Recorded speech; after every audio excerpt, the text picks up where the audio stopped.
Hello everyone, welcome to my channel north attempts. जी हाँ दोस्तों, good evening all of you. कैसे हो आप सभी? आई होप आप अच्छे होंगे। और कैसे चल रही है आप सभी की राजस्थान सीएचओ की तैयारी? ठीक है, तो आज का अपना क्या था सर? आज का अपना था मॉडल पेपर थर्ड। जी हाँ, आज का अपना मॉडल पेपर थर्ड था। और इस मॉडल पेपर में आपका क्या रहा एक्सपीरियंस, कितने क्वेश्चन आपने सही किए और कैसा रहा आपका एक्सपीरियंस, हमारे साथ ज़रूर शेयर कीजिए। तो इस पूरे वीडियो के माध्यम से मैं आपको मॉडल पेपर थर्ड का पूरी आंसर की बताऊंगा कि ये आंसर क्यों आया, कैसे आया और कब आया। ठीक है, तो पूरा वीडियो देखना और अपना एक्सपीरियंस हमारे साथ व्हाट्सएप के माध्यम से शेयर करना। सर हमारे इतने क्वेश्चन सही हुए या आपके इतने क्वेश्चन रॉन्ग हुए। ठीक है, तो हम आपको जरूर इसकी तहत कोई भी रणनीति बताएंगे ताकि आप क्या कर जाओ सर, राजस्थान सीएचओ की एग्ज़ाम तैयारी कर सको, उसको पास कर सको। और आप तो राजस्थान सीएचओ के साथ चाहे कहीं का भी सीएचओ क्यों ना हो या एम्स दिल्ली का ना क्यों ना हो, वो भी आप पास करोगे। ठीक है, तो पूरा वीडियो देखना, शुरू से लेके एंड तक देखना, कहीं भी स्किप नहीं करना। और पहली बार आए हो तो लाइक शेयर और सब्सक्राइब जरूर कर देना ताकि जो भी मैं नया वीडियो बना उसका क्या मिल जाए सर, आपको नोटिफिकेशन मिल जाए। आई होप आप ये सब करोगे। ठीक है, तो अपना क्या था, राजस्थान सीएचओ का मॉडल पेपर थर्ड था जो आप संडे था। ठीक है, थोड़ा सा लेट हो गया। ठीक है, थोड़ा सा बिजी शेड्यूल था, इसकी वजह से लेट हो गया, परंतु कोई नहीं। आपके लिए मैं बहुत जल्दी आने का प्रयास किया और मैंने टाइम निकाल के आपके लिए आया हूँ। ठीक है, तो आपको लेके चलता हूँ डायरेक्ट, मैं अपना पहले क्वेश्चन पे कि पहला क्वेश्चन क्या था कि सीक्रेशन ऑफ द मदर, हाँ जी, secretion of the mother breast following delivery is cold. After delivery के बाद मदर ब्रेस्ट में क्या सीक्रेशन होता है, ये क्वेश्चन पूछा गया था। और इसका राइट आंसर रहेगा कोलोस्ट्रोम। जी हाँ, इसका राइट आंसर क्या रहेगा? आफ्टर डिलीवरी के बाद क्या सीक्रेट होता है? तो आपको याद रखना कोलोस्ट्रोम होता है। इस जिन बच्चों ने बी आंसर किया उन सभी का क्या राइट आंसर है? बहुत अच्छी बात है मेरी फ्यूचर कम्युनिटी हेल्थ ऑफिसर। ठीक है, लेके चलता अपना दूसरा क्वेश्चन। जी हाँ, दूसरा क्वेश्चन था कि during pregnancy deficiency which of the following lead to neural tube defect. Pregnancy के दौरान कौन से अपने जो होती है आयरन या फोलिक एसिड या, ठीक है, उनका यूज नहीं करने की वजह से, ठीक है, उनके यूज नहीं करने की वजह से न्यूरल ट्यूब डिफेक्ट होती है। तो स्पेसिफिक पूछा है कि कौन सी होता है, तो आपको जवाब देना। जिन बच्चों ने ए आंसर किया उन सभी का क्या राइट आंसर है? हाँ जी, फोलिक एसिड की कमी की वजह से क्या होता है? न्यूरल ट्यूब डिफेक्ट होता है। ठीक है, और फर्स्ट ट्राइमेस्टर में होता है, इसलिए इसको बचने के लिए डॉक्टर 1 महीने प्रेगनेंसी रिसीव करने से पहले स्टार्ट कर देनी चाहिए ताकि भविष्य में क्या ना हो, न्यूरल ट्यूब डिफेक्ट ना हो। आई होप आपको ये समझ में आ गया होगा। ठीक है, दूसरा क्वेश्चन था अपना, जी हाँ, दूसरा क्वेश्चन अपना था कि during which stage of the labour placenta is delivered. हाँ जी, कि जो प्रेगनेंसी की डिलीवरी की कितनी स्टेज होती है? 3 स्टेज होती है, 4 स्टेज होती है। उसके अंदर ये पूछा गया था कि प्लेसेंटा का सेपरेशन किस स्टेज में होता है। ठीक है, तो सभी बच्चों का राइट आंसर आ रहे हैं, बहुत अच्छी बात है मेरी फ्यूचर कम्युनिटी हेल्थ ऑफिसर। और मैं भी इसका राइट आंसर बता देता हूँ, जिसका राइट आंसर रहेगा सी। जिन बच्चों ने सी ऑप्शन किया उनका क्या राइट आंसर है कि स्टेज थर्ड के अंदर क्या होता है? प्लेसेंटा का डिलीवरी होता है, यानी प्लेसेंटा सेपरेशन होता है। ये बात आपको नोट कर लेनी है। ठीक है, आई होप आपको समझ में आ रहा होगा। ठीक है, लेके चलता हूँ अपना क्वेश्चन नंबर फोर्थ पे। क्वेश्चन नंबर फोर्थ था कि after delivery which of the following medicine can be use स्प्रेस in the lactation. हाँ जी, आफ्टर डिलीवरी के बाद अगर कौन सी मेडिसिन लोगे तो उसमें जो लैक्टेशन है वो क्या हो जाए? स्प्रेस हो जाएगा, यानी कि दूध बनना, ठीक है, वो क्या हो जाएगा? बंद हो जाएगा मदर के। ठीक है, यानी स्प्रेस हो जाएगा, मिल्क नहीं प्रोडक्शन होगा। तो इसमें पहला ऑप्शन था इस्ट्रोजन एंड प्रोजेस्टेरोन, ठीक है, जो किस में आता है? ओसीपी में आता है। दूसरा था क्या था? टेस्टोस्टेरोन। और थर्ड ऑप्शन था ब्रिमोक्रिप्टिन। और फोर्थ था एल ऑफ द अबो।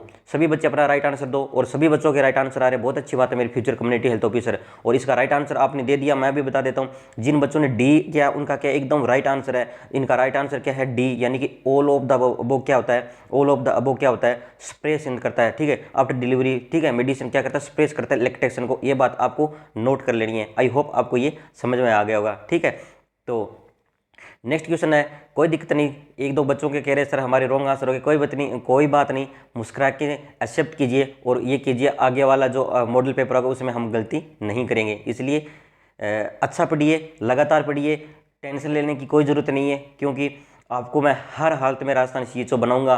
ठीक है, और इसी के लिए मैं तैयारी करवा रहा हूँ। ठीक है, तो नेक्स्ट अपना क्वेश्चन था पांचवा कि in premature labour which of the following medicine use in for the newborn. हाँ जी, अगर प्री मेच्योर डिलीवरी हो रही है, यानी कि प्री मेच्योर डिलीवरी पहला पूछ लिया कि कितने वीक से पहले होती है तो उसे बोलते प्री मेच्योर डिलीवरी। तो आपको जवाब देना जो 37 वीक से पहले क्या हो रही है, डिलीवरी हो रही है, तो उससे बोला जाता है प्री मेच्योर डिलीवरी। ठीक है, और प्री मेच्योर डिलीवरी हो रही है, अब होएगी, आप मान लो प्री मेच्योर डिलीवरी होगी तो डॉक्टर क्या ऐसी चीज़ देगा तो ताकि बच्चे के अंदर क्या हो, स्वस्थ हो बच्चा, कोई भी दिक्कत ना हो।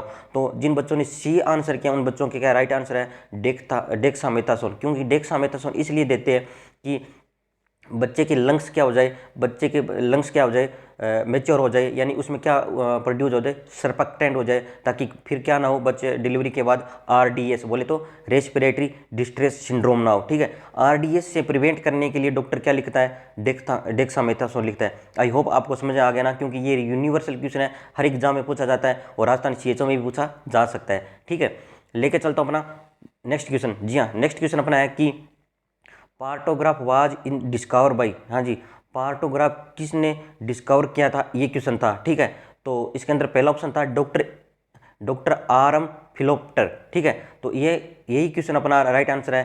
ठीक है, तो जिन बच्चों ने ए आंसर किया कि उनका क्या राइट आंसर है, पार्टोग्राफ उन्होंने ही डिस्कवर किया था। ठीक है, और पार्टोग्राफ क्या होता है, तो ये डिलीवरी को, प्रोग्रेस को पता लगाने के लिए, ठीक है, डिलीवरी के सक्सेसफुल को पता लगाने के किया जाता है। इसमें बच्चे की हार्ट रेट, मदर की हार्ट रेट, कॉन्ट्रैक्शन वगैरह पूरा नोट किया जाता है पार्टोग्राफ में। ठीक है, तो ये चीज़ आपको नोट कर लेनी है। ठीक है, लेके चलता हूँ अपना सातवां क्वेश्चन था। सातवां क्वेश्चन था मेरे फ्यूचर कम्युनिटी हेल्थ ऑफिसर कि which of the following medicine is useful in the treatment of the organophosphate poisoning. जी हाँ, जो ऑर्गेनोफॉस्फेट पॉइजनिंग होती है उसका एंटीडोट पूछा था और ये हर एग्जाम में क्वेश्चन आता है। ठीक है, ऑर्गेनोफॉस्फेट होता है बोले तो जो अपने खेतों में कीटनाशक होते हैं ना, खेतों में कीटनाशक के लिए मारने के लिए एक आती है ना, स्प्रे आती है, आम भाषा में बोले तो स्प्रे आती है, ऑर्गेनोफॉस्फेट पॉइजनिंग उससे बोला जाता है। ठीक है, और किसी को ऑर्गेनोफॉस्फेट पॉइजनिंग होगी, यानी किसी ने घर में किसी ने स्प्रे पी ली, ठीक है, वो और या फिर किसी के कारणवश उसके क्या इनहेलेशन हो गया, ठीक है,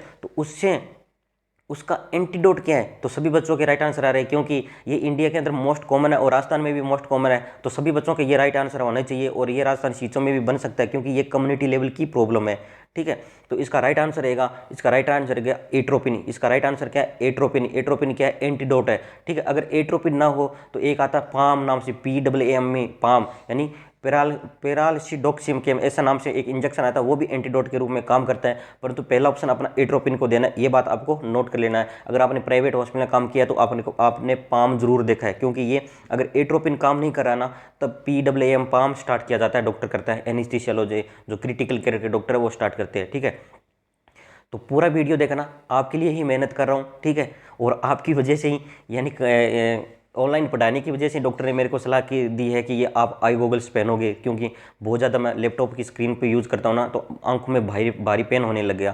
ठीक है, परंतु मेरी कोशिश यही रहती है कि आपको CHO बनाओ, चाहे मुझे कोई भी प्रॉब्लम हो जाए।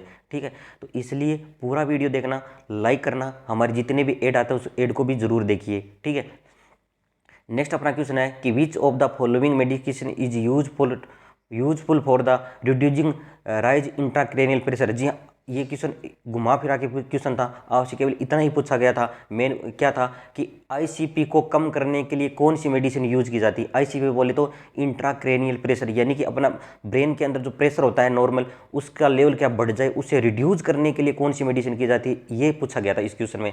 और सभी बच्चे अपना राइट आंसर आ रहे हैं, बहुत अच्छी बात है, और सभी का राइट आंसर है मुझे पता है। तो इसका पहला ऑप्शन था IV मैनिटोल, दूसरा था IV फिनिटोइन, तीसरा था IV डाइजापाम और फोर्थ था IV नाइट्रोग्लिसरीन। तो नाइट्रोग्लिसरीन के बारे में मैंने कल ही बताया था कि नाइट्रोग्लिसरीन एंजाइना की ट्रीटमेंट के लिए यूज़ की जाती है, जो सबलिंगुअली की जाती है, और फेनिटोइन है वो क्या सीजर के लिए यूज़ की जाती है। डाइजापाम क्या है, एंटीसेडेटिव है। ठीक है, ये सेडेशन को देती है। परंतु IV मैनिटोल क्या है, लूप डायरोट, वो IV मैनिटोल क्या है, ये इंट्राक्रेनियल प्रेशर को रिड्यूस करती है। ये बात आपको याद रखना। ठीक है, लेके चलता हूँ अपना नेक्स्ट क्वेश्चन। जी हाँ, अपना नेक्स्ट क्वेश्चन है कि in case of the hypothyroidism which of the following increase. अगर किसी को हाइपोथायरॉयडिज्म हो गया तो उसमें कौन सा लेवल इंक्रीज होगा, तो ये आम बात है राजस्थान के अंदर या इंडिया लेवल के अंदर, क्योंकि ये वोमेन्स के अंदर मोस्ट कॉमन देखने को मिलता है। तो इसमें पहला ऑप्शन था T3, दूसरा था T4, तीसरा था TSH और फोर्थ था ऑल ऑफ द अबो। सभी बच्चे अपना राइट आंसर दो और सभी का राइट आंसर आ रहे हैं। तो जिन बच्चों ने C ऑप्शन किया है, TSH किया, उनका क्या है, एकदम राइट आंसर है, क्योंकि क्योंकि हाइपोथायराइडिज्म की वजह से TSH का लेवल बढ़ता है और T3 T4 का लेवल कम होता है, यानी ये उल्टा मैकेनिज्म होता है इसके अंदर, ठीक है। तो इसमें कभी कंफ्यूज नहीं होना, हाइपोथायराइडिज्म होगा तो TSH का लेवल बढ़ेगा ना कि कम होगा, इसमें इसलिए आप कंफ्यूज नहीं होना, ये क्वेश्चन आता ही आता है, ठीक है। लेके चलते अपना नेक्स्ट क्वेश्चन। जी हाँ, नेक्स्ट क्वेश्चन, ये क्वेश्चन मैंने पहले वाले एग्जाम में भी डाला था और ये रिपीटेड क्वेश्चन है, हर एग्जाम में आता है, ताकि मैं किसी भी प्रकार को आपको पूरा इस तरह से कर दूं स्ट्रॉन्ग, ताकि कोई भी क्वेश्चन क्या ना हो सर, रॉन्ग ना हो, गलती ना हो, ठीक है। तो ये क्वेश्चन इंपॉर्टेंट है, जो क्या है, मेटरनल मोर्टिलिटी रेट, ठीक है, इज एक्सप्रेस बाय द, ठीक है। तो आपको याद रखना, इसका राइट आंसर है सी। जिन बच्चों ने 1 लाख किया है उनका क्या एकदम राइट आंसर है। मोटरनल मोर्टिलिटी रेट किससे एक्सप्रेस किया जाता है, तो आपको याद रखना 1 लाख वुमेन पे, ये बात आपको नोट कर लेना। आई होप आपको समझ में आ रहा होगा, आई होप आपको समझ में आ रहा होगा, बहुत अच्छी बात है मेरी फ्यूचर कम्युनिटी हेल्थ ऑफिसर, ठीक है।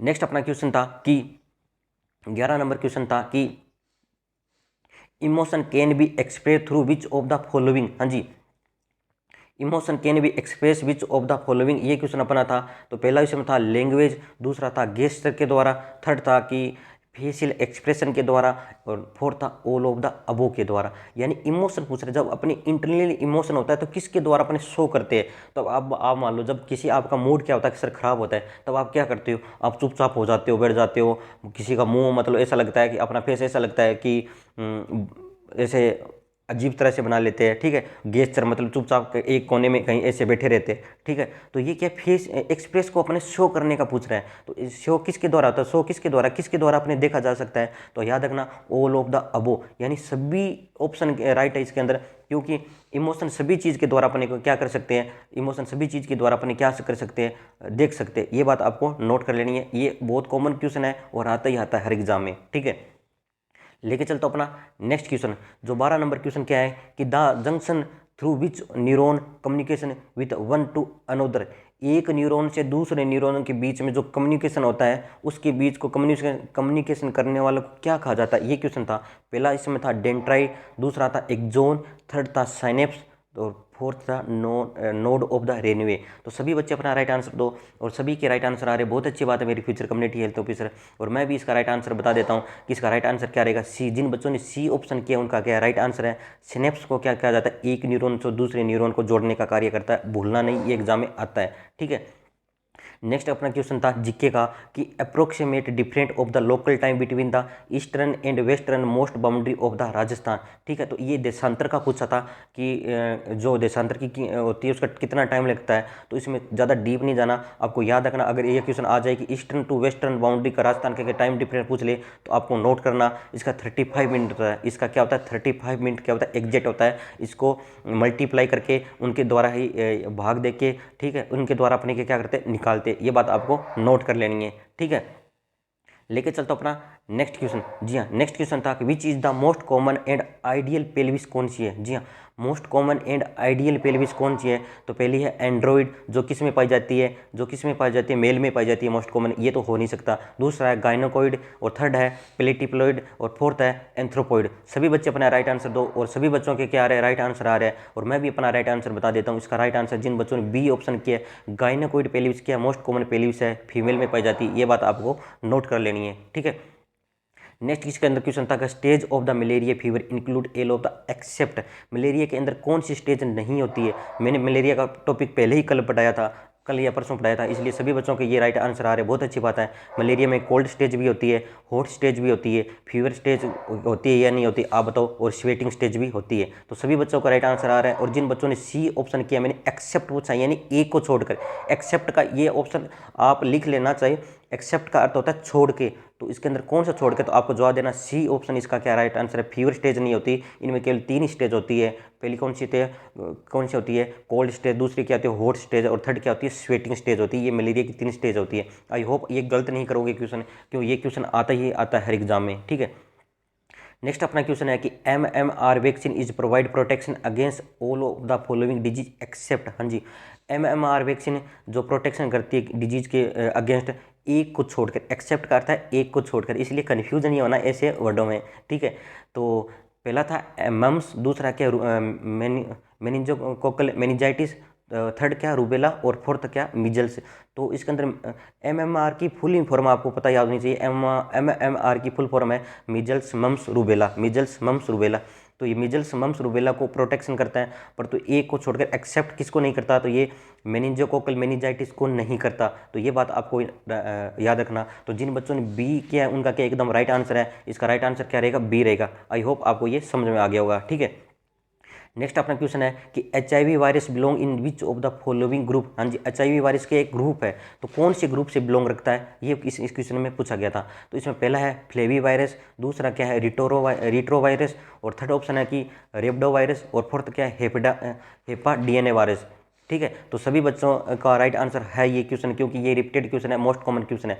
और मैं भी इसका राइट आंसर बता देता हूँ कि इसका राइट आंसर क्या रहेगा। तो आपको याद रखना, इसका राइट आंसर रहेगा बी। जिन बच्चों ने रिट्रो वायरस लिखा है उनका क्या एकदम राइट आंसर है, क्यों HIV रिट्रो वायरस से बिलोंग करता है। आई होप ये क्वेश्चन आपका सही है, आई होप आपका ये क्वेश्चन सही है। तो ये अपना टिक लगा लो कि ये मेरा क्वेश्चन सही है। ठीक है, लेके चलता हूँ अपना नेक्स्ट क्वेश्चन। जी हाँ, नेक्स्ट क्वेश्चन था कि which of the following disease is not transmitted by the airborne droplet. हाँ जी, एयरबोर्न ड्रॉपलेट के द्वारा कौन सी डिजीज नहीं फैलती, ये पूछा है। तो इसके अंदर मिजल्स, दूसरा है कि चिकन पॉक्स, थर्ड ऑप्शन है कि पोलियोमाइलिटिस, और फोर्थ ऑप्शन है ट्यूबरकुलोसिस। तो सभी बच्चों के ये राइट आंसर आने चाहिए कि एक मोस्ट कॉमन क्वेश्चन है और ये छोटा सा लेवल का क्वेश्चन है, सभी एग्जाम में आता है।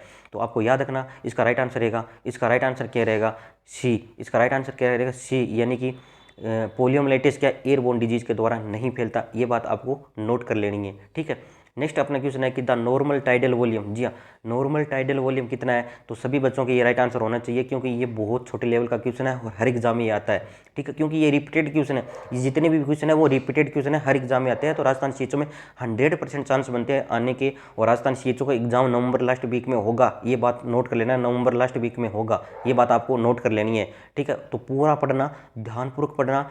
और आपके पास सिलेबस की PDF नहीं है तो मैं हमारे पास परचेज कर सकते हैं। ठीक है, हम आपको पूरी सिलेबस की PDF देंगे। आज ही नई एक PDF और बनी है कम्युनिटी की, तो वो मैं जिन बच्चों ने परचेज की रखी है हमारे को, उनको फ्री ऑफ कॉस्ट मिलेगी, उन्हीं पैसों में, एक्स्ट्रा आपसे कोई पैसे नहीं लूँगा मैं।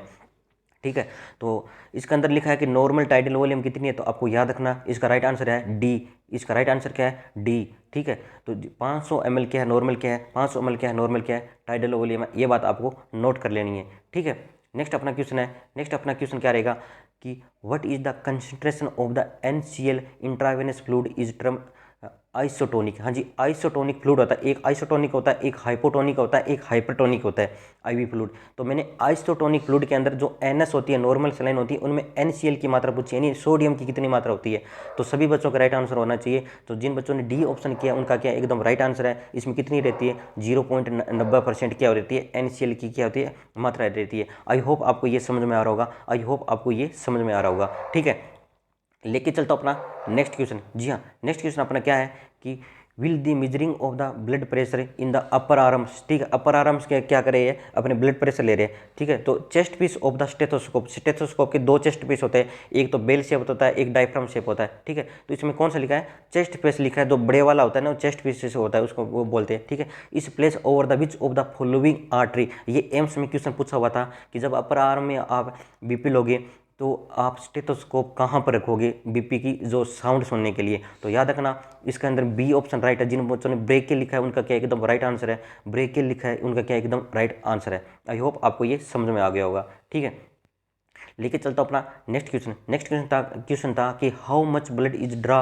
From the donor when A 1 unit of the blood in the donate. जब 1 यूनिट ब्लड डोनेट करता है तो कितने ml को ब्लड लिया जाता है डोनर के द्वारा, कहाँ पे, ब्लड कैंप के द्वारा या ब्लड बैंक के में द्वारा। तो सभी बच्चों का राइट आंसर होना चाहिए। तो इसका राइट आंसर रहेगा सी। जिन बच्चों ने 300 ml किया है उनका क्या एकदम राइट आंसर है, उनका क्या एकदम राइट आंसर है। ठीक है, तो लेके चलता हूँ अपना नेक्स्ट क्वेश्चन। जी हाँ, लेके चलता हूँ अपना नेक्स्ट।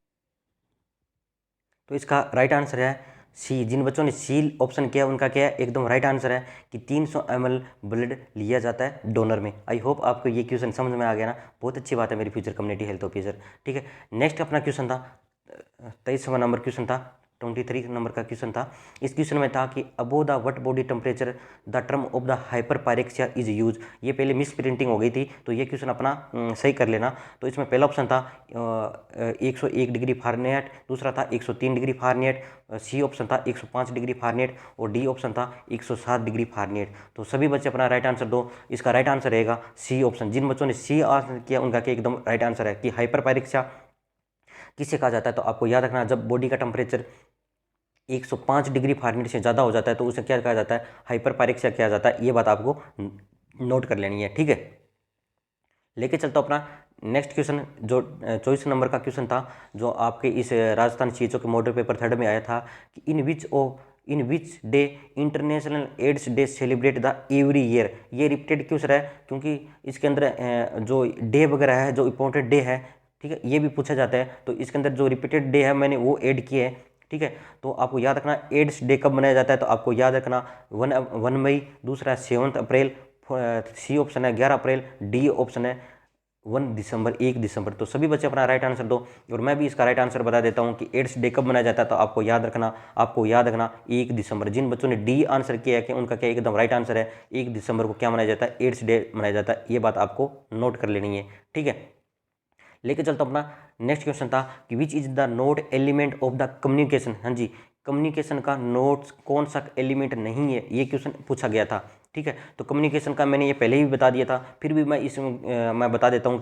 पर याद रखना, जो मैं पहले क्वेश्चन बता चुका हूँ उन बच्चों का क्वेश्चन रॉन्ग नहीं होना चाहिए, आपको याद रखना चाहिए, क्योंकि आपके पास इतना टाइम नहीं बचा कि आप पीछे वाला वीडियो बारी बारी में देखते रहो या आप पीछे वाले नोट्स पढ़ते रहो, ठीक है।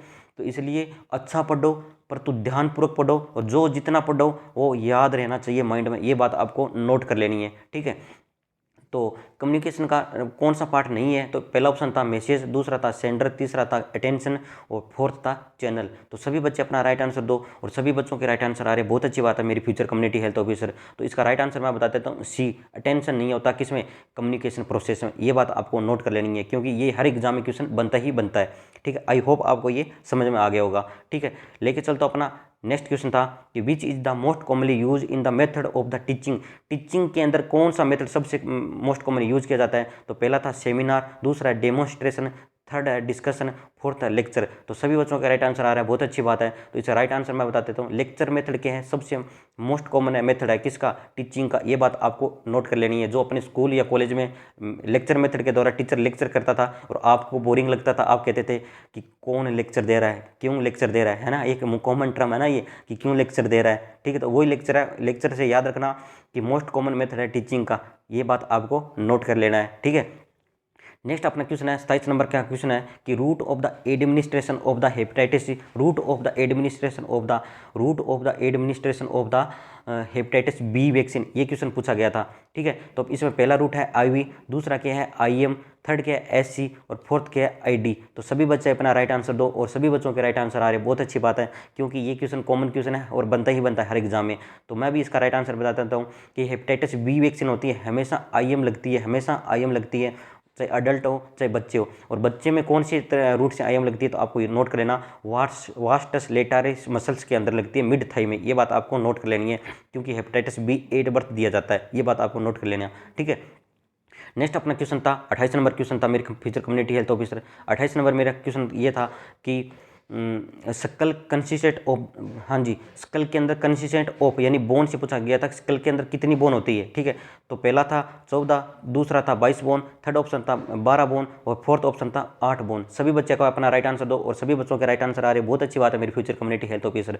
तो इसका राइट आंसर है, जिन बच्चों ने बी किया है यानी 22 बोन होती है स्कल में, ये बात आपको नोट कर लेनी है, ठीक है। तो जिन बच्चों ने बी दिया है उनका राइट आंसर है, क्योंकि ये अनाटॉमी का क्वेश्चन है, अनाटॉमी फिजियोलॉजी का क्वेश्चन है और सभी क्वेश्चन अकॉर्डिंग टू सिलेबस है, एक साथ कोई भी क्वेश्चन नहीं है जो बाहर से आया हुआ है, ठीक है। तो पूरा वीडियो देखना, आपके लिए बहुत ज़्यादा हेल्पफुल होगा, ठीक है। नेक्स्ट अपना क्वेश्चन 29 नंबर का क्वेश्चन था कि chyme is the cold of, कायम किसे कहा जाता है, जैसे कायम is the cold of the, याद रखना food in the mouth, mouth के अंदर फूड आ जाता है तब कहा जाता है, या फूड इन द स्टोमक, या food in the reaches in the duodenum, या food in the reaches in the rectum, तब कायम कहा जाता है। तो सभी बच्चे अपना राइट आंसर दो और मैं भी अपना राइट आंसर बता देता हूँ। तो इसका राइट आंसर रहेगा B, food in the stomach ये क्या है, कायम कहलाता है। ये बात आपको नोट कर लेनी है। आई होप आपको ये समझ में आ रहा होगा। बहुत अच्छी बात है मेरी फ्यूचर कम्युनिटी हेल्थ ऑफिसर। अगर आपको समझ में आ रहा है ना तो एक बार लाइक ज़रूर कर देना, क्योंकि मैं आपके लिए कितनी मेहनत कर रहा हूँ, मैं आपके लिए कितनी मेहनत कर रहा हूँ। पहले मैं आपके लिए पेपर बनवा रहा हूँ, फिर मैं उसको टाइपिंग करवा रहा हूँ, ठीक है, फिर आपके लिए मैं आंसर की वगैरह लाइव आ रहा हूँ, ठीक है। मैं बहुत ज़्यादा मेहनत कर रहा हूँ आपके लिए, फिर सभी बच्चों को रिप्लाई कर रहा हूँ। तो इसलिए मुझे मोबाइल बहुत ज़्यादा यूज़ करना पड़ता जाता है और लैपटॉप बहुत ज़्यादा यूज़ करता हूँ। इसी वजह से ये चश्मा लगी है, परंतु कोई दिक्कत नहीं, मैं आपके लिए पढ़ाऊँगा। परंतु आप मुझे फीडबैक के तौर पर लाइक, शेयर और सब्सक्राइब जरूर कर देना इस क्लास को, और पूरा एड देखना, ठीक है। लेके चलता हूँ अपना नेक्स्ट क्वेश्चन। जी हाँ, अपना नेक्स्ट क्वेश्चन आप पूछा गया था कि which nerve which is the help in the process of the smelling. जी, स्मेल के दौरान कौन सी नर्व काम में आती, ये क्वेश्चन पूछा गया था, ठीक है। तो पहला ऑप्शन था ऑप्टिक नर्व, दूसरा था ओक्यूलोमोटर नर्व, थर्ड था कि ओल्फैक्टरी नर्व, और डी था फेशियल नर्व। सभी बच्चे अपना राइट आंसर दो, और सभी बच्चों के ये क्वेश्चन गलत नहीं होना चाहिए, क्योंकि ये क्वेश्चन बनता ही बनता है। तो जिन बच्चों ने ओल्फैक्टरी नर्व ऑप्शन किया उनका क्या एकदम राइट आंसर है। ओल्फैक्टरी नर्व क्या स्मेलिंग के दौरान काम किया जाती है, यानी कि जब कोई भी मिठाई अच्छी बनती है तो अपने क्या करते हैं, बहुत अच्छी खुशबू आ रही है, तो कौन काम करती है, कौन सी नर्व काम करती है, तो आपको याद रखना ओल्फैक्टरी नर्व। और जब आप आंखों से कोई देखते हो, यानी कि आप सभी मुझे देख रहे हो कि सर कैसे पढ़ा रहे, अच्छे पढ़ा रहे हैं, बुरे पढ़ा रहे, जरूर कमेंट में लिखना नीचे डिस्क्रिप्शन बॉक्स में। अगर अच्छे पढ़ा रहे हो, बुरे पढ़ा रहे हो, कैसे भी पढ़ा रहे हो, आप देख रहे हो ना, तो वो आंखों में कौन सी नर्व काम करती है, तो आपको याद रखना ऑप्टिक नर्व काम कर रही है। आई होप मैंने आपको पूरा सिंपल वे में बता दिया, ठीक है। ये भूलना नहीं मेरे फ्यूचर कम्युनिटी हेल्थ ऑफिसर, ठीक है। नेक्स्ट अपना क्वेश्चन था 31 नंबर क्वेश्चन था कि पैथोजन मीन्स, हाँ जी, पैथोजन मीन्स क्या है। तो पहला ऑप्शन था कि microorganism which cause in the disease, ऐसा कोई भी माइक्रो ऑर्गेनिज्म जो डिजीज को कोज करता है। दूसरा ऑप्शन था कि microorganism which are the found in the animals, और सी ऑप्शन था कि organism which is the rich in the beneficial use, ये कोई ऑप्शन था नहीं था। Organism which are the found in the plant. तो सभी बच्चों का अपना राइट आंसर दो। और माइक्रो ऑर्गेनिज्म जो मैंने बता दिया कि पैथोजन क्या है, तो आपको याद रखना microorganism which is cause in the disease, जो को भी माइक्रो ऑर्गेनिज्म डिजीज को कोज करता है तो उसे क्या कहा जाता है, पैथोजन कहा जाता है। ये बात आपको नोट कर लेना। मैंने माइक्रोबायोलॉजी का ये क्वेश्चन उठाया है क्योंकि माइक्रोबायोलॉजी के भी क्वेश्चन आ सकते हैं, ठीक है। लेके चलता हूँ अपना नेक्स्ट क्वेश्चन। जी हाँ, नेक्स्ट क्वेश्चन क्या रहेगा मेरे फ्यूचर कम्युनिटी हेल्थ ऑफिसर कि ए सेप्सिस मीन, हाँ जी, ए सेप्सिस मीन क्या है, ए सेप्सिस का मतलब क्या है। हर एग्जाम में ये क्वेश्चन पूछा गया है। तो free from of the infection, या free from of the anxiety, या फ्रीडम फ्रॉम द नोज, या फ्रीडम फ्रॉम द पेन। तो ए सेप्सिस का मतलब है free from of the infection, freedom from infection. Freedom मानी आज़ाद, यानी कुछ नहीं है इन्फेक्शन को, तो उसे कहा जाता है ए सेप्सिस। एक सेप्सिस होता है, एक ए सेप्सिस होता है। तो ए सेप्सिस का मतलब कंफ्यूज नहीं होना, ए सेप्सिस का मतलब होता है फ्रीडम फ्रॉम द इन्फेक्शन। ये बात आपको नोट कर लेना है। नेक्स्ट अपना क्वेश्चन था 33 था, cyanosis is the cause of, हाँ जी, cyanosis is the cause of. तो इसमें पहला ऑप्शन था लेक ऑफ वाटर, ये नहीं होता। दूसरा था लेक ऑफ ऑक्सीजन, ये हो सकता है। सी था कि लेक ऑफ ग्लूकोज और लेक ऑफ द ब्लड। तो इसका राइट आंसर सभी बच्चों का है, क्योंकि साइनोसिस एक कॉमन वर्ड है और ये हर एग्जाम में पूछा जाता है। तो मैं भी इसका राइट आंसर बता देता हूँ। इसका राइट आंसर रहेगा बी। जी हाँ, इसका राइट आंसर रहेगा बी। लेक ऑफ ऑक्सीजन को टर्म को क्या कहा जाता है, साइनोसिस कहा जाता है। ये बात आपको नोट कर लेनी है। आई होप आपको ये समझ में आ रहा होगा, ठीक है। नेक्स्ट अपना क्वेश्चन था कि osteoporosis is cause by the deficiency of the, किसकी डेफिशिएंसी की वजह से ऑस्टियोपोरोसिस होता है, ये क्वेश्चन पूछा गया था। तो vitamin A, vitamin B, vitamin C, या विटामिन डी। तो सभी बच्चे अपना राइट आंसर दो। तो याद रखना ऑस्टियोपोरोसिस विटामिन डी की कमी से होता है। जिन बच्चों ने डी आंसर किया उनका एकदम राइट आंसर है। तो अपना मिलान करते जाना, क्योंकि आप अपना स्कोर हमारे साथ जरूर शेयर करोगे कि ऑस्टियोपोरोसिस कोज बाय डिफिशिएंसी। तो आपको याद रखना विटामिन डी की कमी से क्या होता है, ऑस्टियोपोरोसिस होता है। आई होप आपको ये समझ में आ रहा होगा। बहुत अच्छी बात है मेरी फ्यूचर कम्युनिटी हेल्थ ऑफिसर, ठीक है। नेक्स्ट अपना क्वेश्चन था कि full form of the CPR, जो CPR करते हैं उसकी फुल फॉर्म क्या आती है। भूलना नहीं, ये कंफ्यूज करने वाले वर्ड होते हैं और इनको याद रखना। ये क्वेश्चन पूछा गया था, ये क्वेश्चन पूछा गया था RRB में, ठीक है। तो याद रखना CPR की फुल फॉर्म होती है। पहला ऑप्शन था कार्डियोपल्मोनरी रिसक्सिटेशन, दूसरा ऑप्शन है कार्डियोपल्मोनरी रिप्लेस, थर्ड ऑप्शन है कि कार्डियोपल्मोनरी रिस्ट्रक्शन, और फोर्थ ऑप्शन है क्रोनिक प्लमोनरी रिप्लेस। तो सभी बच्चों का राइट आंसर आना चाहिए। तो फुल फॉर्म ऑफ CPR की मैं भी अपना राइट आंसर बता देता हूँ। इसका राइट आंसर रहेगा कार्डियोपल्मोनरी रिसक्सिटेशन। ये बात आपको नोट कर लेना। जिन बच्चों ने ए आंसर किया उनका क्या एकदम राइट आंसर है, और बहुत ज़्यादा उनका चांस है राजस्थान CHO में सिलेक्शन होने का। डोंट वेरी, आपका सिलेक्शन, जो जितने भी बच्चों मेरे वीडियो देख रहे हो ना, उनका सिलेक्शन श्योर है, क्योंकि मैं अब तक कम से कम 120 से ज़्यादा वीडियो बना चुका हूँ अकॉर्डिंग टू सिलेबस 120। और हमारा प्रत्येक वीडियो 10 या 15 मिनट की वीडियो में पूरा टॉपिक क्लियर करवा देता हूँ। मैं लॉन्ग क्लास नहीं लेता ताकि मैं आपका सिलेबस कैसे भी करके जल्दी से जल्दी कंप्लीट करा दूँ। तो जिन बच्चों ने हमारे 120 वीडियो देख लिए ना, तो याद रखना आपका सिलेक्शन श्योर है, ठीक है, भूलना नहीं ये बात, ठीक है। लेके चलता हूँ अपना नेक्स्ट क्वेश्चन 36 था कि hepatitis A is cause by, hepatitis A किसके द्वारा होता है? तो इसके अंदर पहला ऑप्शन था कि due to infection of the blood transfusion, नहीं होता ये तो, ठीक है। Due to the cause use of the contaminated water, ये हो सकता है। सी ऑप्शन था due to addiction of the drug, fourth option था ड्यू टू डायलिसिस। तो हेपेटाइटिस ई आपको याद रखना फिको ओरल रूट से होता है, यानी कि due to use of contaminated water, यानी contaminated of the water, food, उनके द्वारा या हैंड के द्वारा जो भी कोई डिजीज होगी, कौन सा हेपेटाइटिस होगा, तो आपको याद रखना हेपेटाइटिस ए होगा। ये बात आपको नोट कर लेनी है। आई होप आपको ये समझ में आ गया होगा, ठीक है। लेके चलता अपना नेक्स्ट क्वेश्चन। नेक्स्ट क्वेश्चन था कि major take in the stop progress of the disease that cold is, ठीक है, कि major take to stop the progress of the disease, यानी डिजीज को आगे फैलने से रोकना है अपने को कैसे भी करके। तो ये क्वेश्चन ये पूछा गया था कि ऐसा कौन सा मेजर करेंगे तो डिजीज आगे ना फैले, वहीं रुक जाए, ये क्वेश्चन ने पूछा था। ताकि आप प्रोग्रेस रोकने से के लिए आप या तो मेडिसिन यूज करोगे या आप क्या करोगे उसमें ऑपरेशन करोगे, ठीक है। तो ये पूछा गया था। तो आपको याद रखना जब भी कोई भी डिजीज आगे फैलने से रोकने के लिए जो भी आप करते हो तो इसको होता है सेकेंडरी प्रिवेंशन। उसका क्या होता है सेकेंडरी प्रिवेंशन, ये बात आपको नोट कर लेना। सेकेंडरी प्रिवेंशन क्या होता है डायग्नोसिस एंड ट्रीटमेंट। तो ट्रीटमेंट ही कर रहे हो ना डॉक्टर साहब आप, तो ट्रीटमेंट कर रहे हो तो क्या है इसका राइट आंसर है बी। इसका राइट आंसर क्या रहेगा बी, ये बात आपको नोट कर लेनी है, ठीक है। नेक्स्ट अपना क्वेश्चन है कि the type of the BCG vaccine is, हाँ जी, BCG वैक्सीन किस टाइप की है, किल्ड है या लाइव है? तो किल्ड वैक्सीन, बी है ट्रिपल वैक्सीन, सी है लाइव एटेन्यूएटेड वैक्सीन, और डी ऑप्शन है कंबाइंड ए वैक्सीन। तो याद रखना BCG वैक्सीन क्या है, लाइव एटेन्यूएटेड वैक्सीन है। ये बात आपको नोट कर लेना BCG के बारे में। और BCG क्या करती है तो आपको याद रखना एट बर्थ दी जाती है, लेफ्ट आर्म पे दी जाती है, और किससे बचाती है तो आपको याद रखना टीबी से बचाती है। और कौन सी टीबी से बचाती है तो आपको याद रखना एक्स्ट्रा पल्मोनरी टीबी से बचाती है। और कितने साल तक बचाती है तो आपको याद रखना 17 से 18 साल तक टीबी से बचाती है। कौन? Live attenuated vaccine. और लाइव एटेन्यूएटेड वैक्सीन BCG लगाने के बाद आप जीवन में एक ही बार लगाओगे, 1 साल तक लगाना है, 1 साल तक के बाद नहीं लगाओगे। कहाँ लगेगी? लेफ्ट आर्म पे लगेगी। कौन सा रूट देना है तो आपको याद रखना ID लगेगी, ठीक है। और आपसे पूछ ले कि लेफ्ट आर्म पे लगाने के बाद इसका रीजन क्या है तो आपको याद रखना यूनिवर्सल मार्क है, ताकि हम पता कर सके इसकी BCG वैक्सीन लगी हुई है। और BCG के बारे में बता दूं कि BCG का वैक्सीन आपसे पूछ ले कि स्कार कितने मंथ के बाद आ जाता है तो आपको याद रखना कम से कम 8 वीक के बाद स्कार आ जाता परमानेंटली। और याद रखना अगर आपसे ये क्वेश्चन पूछ ले BCG के बारे में कि BCG वैक्सीन का स्कार नहीं हुआ तो आप क्या दोबारा BCG वैक्सीन लगा सकते हो? तो याद रखना BCG का वैक्सीन अगर स्कार हो गया या नहीं हुआ तो अच्छी बात है, अगर नहीं हुआ तो भी आप दोबारा नहीं लगाओगे, क्योंकि BCG लाइफ में एक बार लगती है। ये बात आपको नोट कर लेना। BCG के बारे में मैंने पूरा डाउट क्लियर कर दिया ताकि आप कोई भी क्वेश्चन कन्फ्यूज ना हो, ठीक है। लेके चलता हूँ अपना नेक्स्ट क्वेश्चन। जी हाँ, नेक्स्ट क्वेश्चन था कि when a bleeding after 24 hours after delivery consider a postpartum haemorrhage. तो कितने ml ब्लड लॉस होगा तो उसे हेमरेज कहा गया, PPH कहा जाएगा आफ्टर डिलीवरी। ये बात आपको नोट कर लेनी है, फ्यूचर कम्युनिटी हेल्थ ऑफिसर, ठीक है।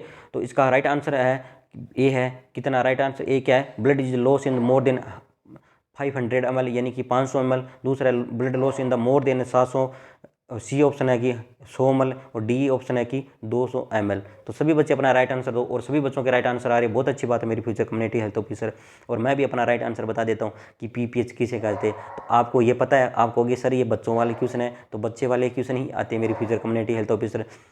तो इसका राइट आंसर है ए। जिन बच्चों ने ए आंसर दिया उनका क्या एकदम राइट आंसर है, वो अपना राइट आंसर अपना मिलान कर लेना, क्योंकि ये क्वेश्चन रिपीटेड क्वेश्चन है, हर एग्जाम में पूछा जाता है। नेक्स्ट क्वेश्चन है कि वेन या was first found on the pulse polio immunisation is start. Pulse polio का पूछ रहा हूँ मैं, इम्यूनाइजेशन का नहीं पूछ रहा। पोलियो कब स्टार्ट हुआ था, पोलियो इम्यूनाइजेशन कब स्टार्ट हुआ था, ये क्वेश्चन पूछा गया है। तो कन्फ्यूज नहीं होना, इसमें राइट आंसर क्या है बी। जिन बच्चों ने दिसंबर 1995 में किया उनका क्या एकदम राइट आंसर है, क्योंकि पल्स पोलियो प्रोग्राम कब स्टार्ट हुआ था? दिसंबर 1995 में ये स्टार्ट हुआ था। ये बात आपको नोट कर लेना है, ठीक है।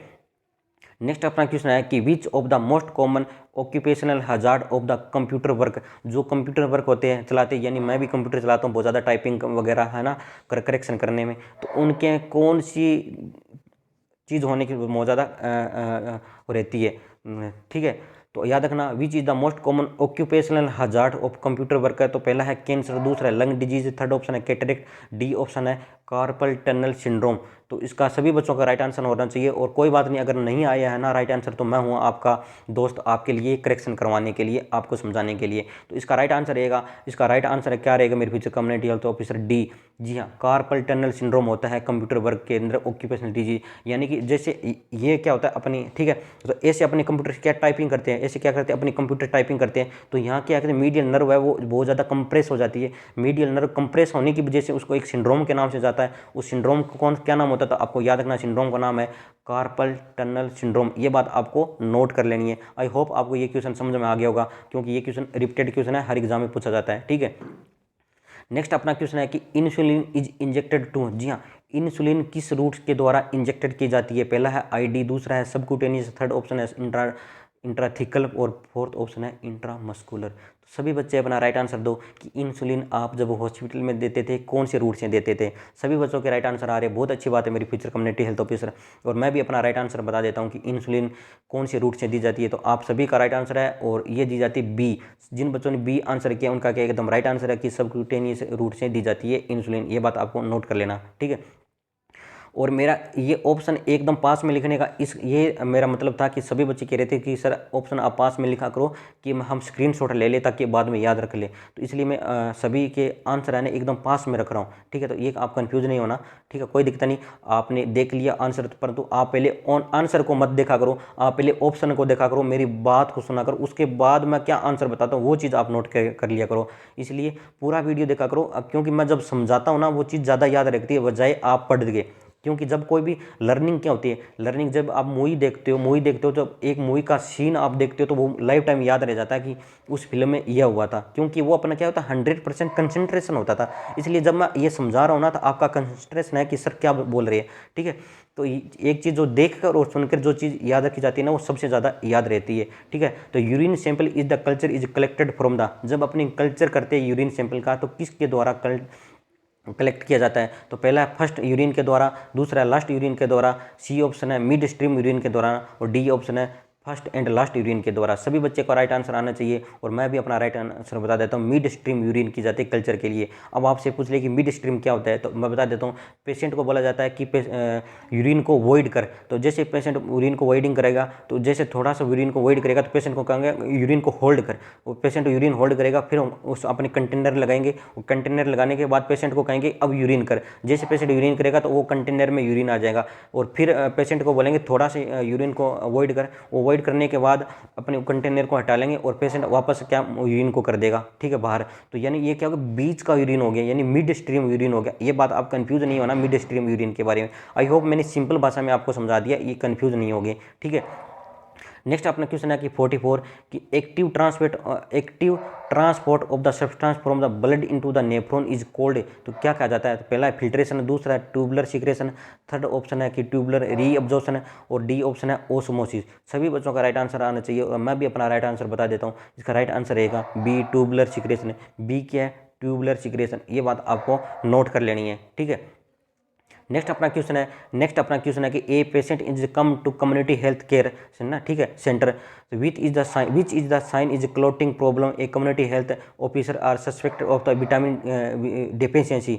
तो इसमें कौन सी ऐसी कंडीशन है उसके क्या ब्लीडिंग हो रही है, क्लोटिंग नहीं हो रहा, तो CHO साहब क्या नोट करेगा कि इसके अंदर कौन सी चीज़ की डिफिशियंसी होगी। तो इसमें पहला ऑप्शन है विटामिन सी, दूसरा ऑप्शन है विटामिन के, थर्ड ऑप्शन है विटामिन ई, और फोर्थ ऑप्शन है फोर्थ ऑप्शन क्या, आयरन। तो सभी बच्चों का राइट आंसर आने चाहिए, क्योंकि ये क्वेश्चन मैंने पहले ही बता चुका, और इसका राइट आंसर रहेगा क्या रहेगा, बी। जिन बच्चों के बी क्या यानी विटामिन के की वजह से क्या होता है, क्लोटिंग प्रॉब्लम होती है। ये बात आपको नोट कर लेनी है, ठीक है। नेक्स्ट अपना क्वेश्चन है कि one of the condition is cause by deficiency of the vitamin A. Vitamin A की डेफिशिएंसी की वजह से कौन सी डिजीज होती है, ये बात आपसे पूछा गया है। तो इसमें पहला ऑप्शन है बेरी, दूसरा ऑप्शन है बिटोट स्पॉट, और सी ऑप्शन है स्क्रिवी, और डी ऑप्शन है रेटिनोटल फाइब्रोप्लेसिया, ठीक है। तो सभी बच्चों के राइट आंसर आने चाहिए, सभी बच्चों के राइट आंसर आ रहे हैं, बहुत अच्छी बात है मेरी फ्यूचर कम्युनिटी हेल्थ ऑफिसर। और मैं भी अपना राइट आंसर बता देता हूँ, इसका राइट आंसर रहेगा बिटोट स्पॉट। जी हाँ, बिटोट स्पॉट इसका क्या एकदम राइट आंसर है, ठीक है। जिन बच्चों ने बी आंसर किया उन बच्चों का क्या एकदम राइट आंसर है, ठीक है। नेक्स्ट अपना क्वेश्चन है कि the first indicator of the protein energy malnutrition यानी पीएम इज चिल्ड्रन। तो पहला ऑप्शन है overweight of the age, दूसरा है weak of the lethargy and child, C option है under weight of the age, और D option है child having less intake of the food. सभी बच्चों के राइट आंसर आने चाहिए, सभी बच्चों के राइट आंसर आ रहे हैं, बहुत अच्छी बात है मेरी फ्यूचर कम्युनिटी हेल्थ ऑफिसर। और मैं भी अपना राइट आंसर बता देता हूँ, इसका ऑप्शन है सी। जिन बच्चों ने सी ऑप्शन किया यानी under wait of the age, उसकी वजह से क्या होता है पीएम में ये होता है यानी प्रोटीन एनर्जी माल न्यूट्रिशन। ये बात आपको नोट कर लेनी है, ठीक है। नेक्स्ट अपना क्वेश्चन था कि among of the vaccine polio is the most sensitive of the heat. सभी को पता है, ठीक है, require of the storage it, क्योंकि पोलियो क्या है हीट सेंसिटिव वैक्सीन है, ठीक है, उसको धूप में नहीं रख सकते, क्योंकि पोलियो पर एक आती है VVM यानी वैक्सीन वाइल मॉनिटर आता है, उसके द्वारा अपने मॉनिटर किया जाता है कि कहीं उसको वैक्सीन खराब तो नहीं होगी। तो याद रखना, इसलिए VVM आती है, तो इसको अपने क्या करते हैं, तो कैसे कैसे रखते हैं, तो आपको याद रखना बी ऑप्शन इसका क्या राइट आंसर है, -20 डिग्री, ये इसका क्या राइट आंसर है। नेक्स्ट अपन क्वेश्चन 49 कि pernicious anaemia is cause by deficiency of, याद रखना विटामिन B12 की वजह से क्या होता है परनीशियस एनीमिया होता है। ये बात आपको नोट कर लेनी है, किसके बारे में, परनीशियस एनीमिया के बारे में। तो नेक्स्ट अपना ऑप्शन क्वेश्चन है कि community health officer explain a new diagnose diabetes mellitus patient that is purpose of the medication is the treat. हाँ जी, पेशेंट पूछ रहा है कि डॉक्टर साहब मेरी डायबिटीज मेलाइटिस है, कोई दिक्कत नहीं हो गई तो, परंतु आप क्या ट्रीटमेंट कर रहे हो ताकि मुझे पता तो चले। तो हाइपोग्लाइसीमिया को ट्रीटमेंट करने के लिए, या हाइपरग्लाइसीमिया, या हाइपोकैल्सीमिया, या हाइपरबिलिरुबिनीमिया। तो सभी बच्चे अपना राइट आंसर दो, और सभी बच्चों के राइट आंसर आ रहे हैं कि जब डायबिटीज मेलाइटिस होता है तो डॉक्टर क्या ट्रीटमेंट करता है। तो आपको याद रखना हाइपरग्लाइसीमिया से ट्रीटमेंट करने के लिए, हाइपरग्लाइसीमिया को ट्रीटमेंट करने के लिए डॉक्टर इंसुलिन लिखता है, या डायबिटीज मेलाइटिस के लिए आप क्या ड्रग लिखता है। ये बात आपको नोट करना है, जो मेटफॉर्मिन वगैरह इंसुलिन वगैरह होती है, ठीक है। तो इनमें कंफ्यूजन नहीं होना आप, ठीक है, हाइपरग्लाइसीमिया होता है या हाइपोग्लाइसीमिया, क्योंकि ये कॉमन क्वेश्चन है और आते ही आते हैं हर एग्जाम में, ठीक है। नेक्स्ट अपना क्वेश्चन है मेरी फ्यूचर कम्युनिटी हेल्थ ऑफिसर की, which food is the naturally rich in the vitamin C. जी, विटामिन सी का रिच कौन सा है, इसके अंदर ये क्वेश्चन पूछा गया है। पहला ऑप्शन है चिकन, दूसरा ऑप्शन है बनाना, सी ऑप्शन है ऑरेंज, और डी ऑप्शन है मिल्क। तो याद रखना इसमें सभी बच्चों के राइट आंसर आने चाहिए, और मैं भी इसका राइट आंसर बता देता हूँ, इसका राइट आंसर है सी, क्योंकि ऑरेंज के अंदर क्या होता है विटामिन सी होता है, बनाने के अंदर क्या होता है, केले में सबसे ज़्यादा क्या होता है, केले में क्या होता है पोटेशियम होता है, ठीक है, और चिकन प्रोटीन होता है चिकन में, ठीक है।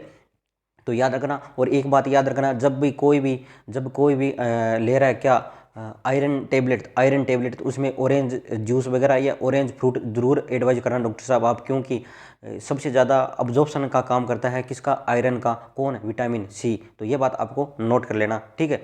नेक्स्ट अपना क्वेश्चन है कि about 25% of the maternal death are due to. हाँ जी, मेटरनल डेथ 25% मेटरनल डेथ किसकी वजह से होता है, ये क्वेश्चन पूछा जा रहा है। तो पहला ऑप्शन है कि इन्फेक्शन की वजह से, बी ऑप्शन है ऑब्स्ट्रक्टिव हेमरेज की वजह से, और सी ऑप्शन है अनसेफ अबॉर्शन की वजह से, और डी ऑप्शन है इक्लाम्सिया की वजह से। तो सभी बच्चे अपना राइट आंसर दो, और मैं भी अपना राइट आंसर बता देता हूँ। इसका राइट आंसर क्या रहेगा, तो इसका राइट आंसर रहेगा बी, यानी ऑब्स्ट्रक्टिव हेमरेज होता है सबसे ज़्यादा, 25% ऑफ मेटरनल डेथ का चांस रहता है। ये बात आपको नोट कर लेनी है, ठीक है।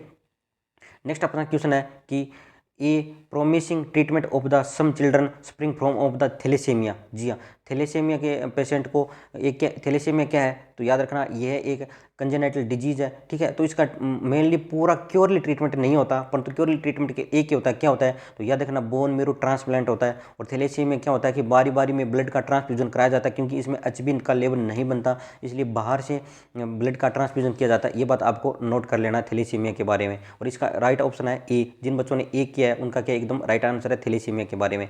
नेक्स्ट अपना क्वेश्चन है कि टाइफाइड फीवर इज ए। हाँ जी, टाइफाइड फीवर क्या है, बैक्टीरियल डिजीज है, या स्किन डिजीज है, या पैरासाइटिक डिजीज है, या वायरल डिजीज है। तो सभी बच्चे अपना राइट आंसर दो, किसके बारे में, टाइफाइड फीवर के बारे में। और मैं भी अपना राइट आंसर दे देता हूँ कि टाइफाइड फीवर क्या होता है। तो आपको याद रखना मेरी फ्यूचर कम्युनिटी हेल्थ ऑफिसर, इसका राइट आंसर है क्या, ई। जिन बच्चों ने ए ऑप्शन किया उनका क्या एकदम राइट आंसर है, क्योंकि टाइफाइड फीवर किसकी वजह से होता है, आपको याद रखना ये बैक्टीरियल डिजीज है। और कौन सी है, तो साल्मोनेला टाइफी।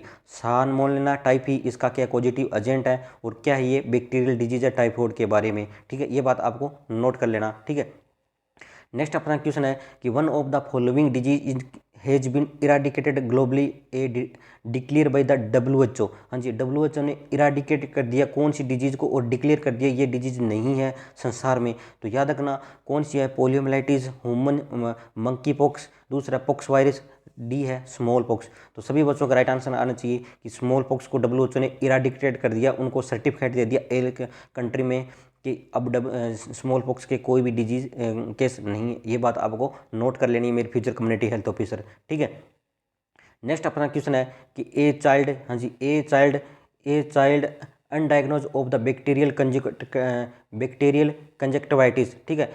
तो CHO educated the mother all of the following except, उसमें क्या हो गया, बैक्टीरियल कंजक्टिवाइटिस है, बोले तो आंख का इन्फेक्शन है, कंजक्टिवा का इन्फेक्शन है, इन कंजक्टिवाइटिस होता है इन्फ्लामेशन ऑफ द कंजक्टिवा। तो CHO सब क्या एजुकेट करेगा मदर को ट्रीटमेंट के लिए। तो पहला ऑप्शन है wash the hand in the frequently, बहुत अच्छी बात है क्योंकि आप बारी बारी में हाथ को साफ करोगे तो बैक्टीरिया क्या होगा ना, सेपरेट नहीं होगा, बारी बारी में आंखों में नहीं लगेगा, अच्छी बात बोली है। दूसरा ऑप्शन है clean the I the prescribe, हाँ जी, डॉक्टर साहब CHO साहब जैसे ही आपने प्रेस्क्राइब किया उसी हिसाब से आपको कहना कि इसी हिसाब से आंखें को क्लीन करनी है, ये भी ऑप्शन सही है। सी ऑप्शन है share the towel and wash cloth, ये ऑप्शन आप बताओ कि सही है या गलत है। डी ऑप्शन है give a drop as a prescribe, तो ये भी राइट आंसर है। तो आपको भी इसका राइट आंसर पता चल गया होगा, आपको भी इसका राइट आंसर पता चल गया होगा और मैं भी आपसे राइट आंसर बताता हूँ। इसका राइट आंसर है सी, हाँ जी, शेयर टाउल एंड वॉश, ये क्या है, रॉन्ग है, ठीक है, ये नहीं करना। और सभी ऑप्शन क्या है, एकदम राइट है मेरे फ्यूचर कम्युनिटी हेल्थ ऑफिसर, ये बात आपको नोट कर लेनी है, ये बात आपको नोट कर लेनी है, ठीक है। नेक्स्ट अपना क्वेश्चन है कि difference between the systolic and diastolic pressure is known as, हाँ जी, जब सिस्टोलिक एंड डायस्टोलिक BP होती है इसके बीच की डिफरेंस को क्या कहा जाता है, ये क्वेश्चन ये पूछना चाहता है। तो पहला ऑप्शन है ब्लड प्रेशर, दूसरा ऑप्शन है पल्स प्रेशर, सी ऑप्शन है एपिकल पल्स और डी ऑप्शन है लेटरल प्रेशर। तो सभी बच्चे अपना राइट आंसर दो और सभी बच्चे अपना मिलान करो कि मैंने क्या आंसर किया था और क्या आ रहा है। तो सभी बच्चों के राइट आंसर आ रहे हैं, बहुत अच्छी बात है मेरी फ्यूचर कम्युनिटी हेल्थ ऑफिसर। और मैं भी इसका राइट आंसर बता देता हूँ, इसका राइट आंसर क्या रहेगा, बी, हाँ जी, different between the systolic and diastolic pressure को क्या कहा जाता है, तो आपको याद रखना उसे पल्स प्रेशर कहा जाता है, ये बात आपको नोट कर लेनी है। और सभी बच्चों के ये राइट आंसर है, बहुत अच्छी बात है मेरी फ्यूचर कम्युनिटी हेल्थ ऑफिसर, ठीक है। नेक्स्ट अपना क्वेश्चन है कि cystitis is the inflammation of the, हाँ जी, सिस्टेटाइटिस किसका इन्फ्लामेशन होता है, गोल ब्लेडर का, यूरिनरी ब्लेडर का, या सिस्ट का, या लीवर का। तो इस जिन बच्चों ने बी आंसर किया उनका एकदम राइट आंसर है क्योंकि सिस्टेटाइटिस यूरिनरी ब्लेडर का क्या है सर, इन्फ्लामेशन है, ये बात आपको नोट कर लेनी है, ठीक है। नेक्स्ट अपना क्वेश्चन रहेगा कि hydrophobia is sine observe in the patient with, हाँ जी, हाइड्रोफोबिया किस डिजीज में देखने को मिलता है, ये क्वेश्चन था। एंट बाइट यानी स्नेक एक बाइट की वजह से, या डॉग बाइट की वजह से, या स्नेक बाइट की वजह से, या मॉस्किटो बाइट की वजह से क्या होता है, हाइड्रोफोबिया होता है। तो सभी बच्चों को याद रखना कि हाइड्रोफोबिया किसकी वजह से होता है। तो याद रखना हाइड्रोफोबिया का मतलब होता है पानी से डर लगना, और पानी का डर लगना ये किस में होता है, डॉग बाइट से होता है। यानी जिन बच्चों ने बी दिया उनका राइट आंसर है। और आपसे पूछ ले कि सर हाइड्रोफोबिया डॉग बाइट से ऐसा क्या हो गया, हाइड्रोफोबिया हो गया, तो याद रखना हाइड्रोफोबिया डॉग बाइट वाले पेशेंट को देखने को मिलता है क्योंकि उनमें क्या हो जाता है, रेबीज हो जाता है, क्योंकि डॉग बाइट में क्या होता है, रेबीज होता है। और रेबीज का क्या होता है, उसमें बहुत ज़्यादा कॉम्प्लिकेशन होता है, क्या हाइड्रोफोबिया पेशेंट को ना पानी देखकर, यहाँ तक कि पानी की आवाज़ सुन के ही उसके गले की मसल है ना एकदम रिस्ट्रिक्शन यानी कॉन्स्ट्रक्शन हो जाती है। उसको लगता है कि मेरा बहुत ज़्यादा गला कंस्ट्रक्शन करा, मेरा गला कोई दबा रहा है। और पेशेंट को डर लगता है पानी के नाम से, वो पानी देखता तक नहीं, वो भागता है पानी के नाम से, तो उसे बोला जाता है हाइड्रोफोबिया। और ये रेबीज के पेशेंट वाले को देखने को मिलता है, इसलिए याद रखना रेबीज बहुत ही खतरनाक है और ये उसमें डेथ 100% है, बहुत कम क्यूरेबल है अगर आपने इसका ट्रीटमेंट नहीं किया तो, ठीक है। अगर ट्रीटमेंट किए दिया तो उसमें चांस है बचने के, इसलिए इसको आप सीरियसली लेना। जो भी आपके पेशेंट आए उनका केयर आप जरूर करोगे मेरी कम्युनिटी हेल्थ ऑफिसर, ठीक है। आई होप आपको ये समझ में आ रहा होगा, ठीक है। लेके चलता हूँ अपना नेक्स्ट क्वेश्चन कि apnoea can be prevent by, जी हाँ, apnoea can be prevent by, किसके द्वारा आप एपनिया को प्रिवेंट कर सकते हो। इसमें पहला ऑप्शन है कि स्टिमुलेट ऑफ द बेबी को स्टिमुलेट करेंगे। दूसरा ऑप्शन है maintain the airway, C option है ventilate the baby, D option है ऑल ऑफ द अबो। सभी बच्चों को मुझे पता है ये राइट आंसर है कि एपनिया किसी एपनिया का मतलब क्या होता है, तो आप याद रखना sudden hold of the respiration, उसे कहा जाता है एपनिया। ये नॉर्मल होता है बेबी 10 से 15 सेकंड की अगर नॉर्मल होता है, अगर इससे ज़्यादा होता है ये अब नॉर्मल हो जाता है, ये अब नॉर्मल होता है, ठीक है। तो बात रखना कि एपनिया कितने सेकंड से ज़्यादा होता है, आपको याद रखना 10 से 15 सेकंड। और आप ये पूछ ले कि एपनिया से किस से प्रिवेंट कर सकते हैं, तो आपको याद रखना एपनिया से प्रिवेंट कर सकते हैं डी, यानी ऑल ऑफ द अबो इसमें राइट आंसर है। कि स्टिमुलेट ऑफ बेबी, बेबी को बारी बारी में स्टिमुलेट करते रहेंगे ताकि वो रेस्पिरेशन होल्ड ना करें। मेंटेन द एयरवे रखेंगे ताकि कोई भी रेस्पिरेशन उसका डिस्टर्ब ना हो। सी ऑप्शन है वेंटिलेट द बेबी, ठीक है, वेंटिलेटिंग द बेबी, बेबी को अच्छी तरह ऐसे वातावरण में रखेंगे जहाँ पर अच्छी हवादार हवा आ रही हो, ऐसा नहीं है कि सफोकेशन वाली जगह में रख दे। डी ऑप्शन है ऑल ऑफ द अबव, तो इसका राइट आंसर है डी ऑप्शन। सभी बच्चों के राइट आंसर है। बहुत अच्छी बात है मेरे फ्यूचर कम्युनिटी हेल्थ ऑफिसर। सभी हंस के देखें, सभी पूरा वीडियो देखना, लाइक शेयर और सब्सक्राइब कर देना। कोई बात नहीं, आपके लिए मैं हूँ, ठीक है, कोई दिक्कत नहीं। नेक्स्ट अपना क्वेश्चन है कि how many element are the there communication process. हाँ जी, कम्युनिकेशन प्रोसेस के अंदर कितने एलिमेंट होता है, 5, 6, 7, 8, ठीक है। तो सभी बच्चे का राइट आंसर आना चाहिए। तो कम्युनिकेशन प्रोसेस के अंदर कितने होते हैं, तो आपको याद रखना 5 प्रोसेस होता है। टोटल कितने होते हैं, 5 प्रोसेस होता है। ये बात आपको नोट कर लेनी है। नेक्स्ट अपना क्वेश्चन है कि deltoid muscles in the found in the, हाँ जी, डेल्टोइड मसल कहाँ पर होती है, ये क्वेश्चन था। तो ये पहला ऑप्शन है कि अपर आर लिम्ब, दूसरा ऑप्शन है कि लोअर लिम्ब, सी ऑप्शन है कि अब्डोमिन, और डी ऑप्शन है अपर बैक। तो याद रखना जो डेल्टोइड मसल होती है वो कहाँ होती है, तो याद रखना मेरी फ्यूचर कम्युनिटी हेल्थ ऑफिसर, इसका राइट आंसर है, इसका राइट आंसर रहेगा ए, यानी अपर लिम्ब। अपर लिम्ब जो होगी अपनी, वहाँ पर क्या होगी, डेल्टोइड मसल होगी। ये बात आपको नोट कर लेनी है, ठीक है। नेक्स्ट अपना क्वेश्चन है, नेक्स्ट अपना क्वेश्चन रहेगा कि meninges are the covering by, हाँ जी, मेनिजेस किससे कवर करती है, ये क्वेश्चन था। पहला ऑप्शन है brain and spinal cord, B option है लंग्स, सी ऑप्शन है किडनी, डी ऑप्शन है हार्ट। तो मेनिजेस किससे कवर करती है, तो मैं भी अपना राइट आंसर दे देता हूँ, और आपने अपना राइट आंसर जरूर मैच करना और मेरे साथ जरूर शेयर करना अपना स्कोर, मैं ये वीडियो पूरा मिलान करने के बाद। तो इसका राइट आंसर बता देता हूँ, इसका राइट आंसर रहेगा, इसका राइट आंसर रहेगा ए, हाँ जी, ब्रेन एंड स्पाइनल कोड को क्या करती है, कवर करती है कौन, मेनिंजेस। ये बात आपको नोट कर लेनी है, ठीक है। नेक्स्ट अपना क्वेश्चन है कि central nervous system is consist of the, हाँ जी, ये क्वेश्चन पूछा गया है कि central nervous system is consist यानी कि किससे बनता है, तो ब्रेन के द्वारा, स्पाइनल कोड के द्वारा, ब्रेन एंड स्पाइनल कोड के द्वारा, या स्पाइनल ओनली के द्वारा। तो याद रखना सीएनएस किसके द्वारा बनता है, तो याद रखना जिन बच्चों ने सी ऑप्शन किया है उनका राइट आंसर है कि ब्रेन एंड स्पाइनल कोड के द्वारा क्या बनता है, सीएनएस बोले तो सेंट्रल नर्वस सिस्टम बनता है। याद रखना ओनली ब्रेन के एक ही वजह से नहीं होगा, ब्रेन के साथ स्पाइनल कोड भी बहुत महत्वपूर्ण भूमिका निभाता है, ठीक है। तो याद रखना स्पाइनल कोड और ब्रेन दोनों क्या बनाता है, सीएनएस बनाता है, सेंट्रल नर्वस सिस्टम बनाता है। आई होप आपको समझ में आ रहा है ना, बहुत अच्छी बात है मेरी फ्यूचर कम्युनिटी हेल्थ ऑफिसर। लेके चलता हूँ अपना नेक्स्ट क्वेश्चन। जी हाँ, अपना नेक्स्ट क्वेश्चन है कि portal circulation is related to, जी हाँ, पोर्टल सर्कुलेशन किससे रिलेटेड है, ये क्वेश्चन पूछा गया था। पहला ऑप्शन है इसमें ब्रेन, दूसरा ऑप्शन है हार्ट, और तीसरा ऑप्शन है मेरे future community health officer lungs, D option है लीवर। तो सभी बच्चों का राइट आंसर आना चाहिए कि पोर्टल सर्कुलेशन किससे रिलेटेड होता है। तो सभी बच्चों ने अपना राइट आंसर दे दिया और अपने मिलान भी कर लिया, और मैं भी अपना राइट आंसर बता देता हूँ। इसका राइट आंसर रहेगा, जी हाँ, पोर्टल सर्कुलेशन रहेगा लीवर। जी हाँ, जिन बच्चों ने डी आंसर किया उनका एकदम राइट आंसर है मेरी फ्यूचर कम्युनिटी हेल्थ ऑफिसर, और आपका सिलेक्शन 100% है। चाहे आप एफिडेविट बनवा लो, आप तो बस ये याद रखो कि आपका सिलेक्शन श्योर है, और सर को कौन सी मिठाई खिलानी है, अच्छी वाली मिठाई खाऊंगा और ज़्यादा भी नहीं खाऊंगा, ठीक है। यह बात आपको नोट कर लेनी है, ठीक है। लेके चलता हूँ अपना नेक्स्ट क्वेश्चन। जी हाँ, अपना नेक्स्ट अपना क्वेश्चन है क्या है कि the gastric juice is produce by, हाँ जी, गैस्ट्रिक जूस किसके द्वारा प्रोड्यूस होता है। पहला है लीवर, दूसरा ऑप्शन है पेनक्रियाज, सी ऑप्शन है स्टोमक, डी ऑप्शन है इंटेस्टाइन। तो गैस्ट्रिक जूस किसके द्वारा प्रोड्यूस होता है, तो सभी बच्चों का राइट आंसर है, मेरे को पता है क्योंकि ये क्वेश्चन मैंने पहले ही भी बता चुका, और इसका मैं राइट आंसर बता देता हूँ कि इसका राइट आंसर क्या रहेगा, स्टोमक। जी हाँ, सी, जिन बच्चों ने सी आंसर किया उनका एकदम राइट आंसर है 66 नंबर क्वेश्चन में कि सी ऑप्शन, यानी स्टोमक के द्वारा क्या होता है, गैस्ट्रिक जूस का क्या होता है, प्रोडक्शन होता है। ये बात आपको नोट कर लेनी है, ठीक है।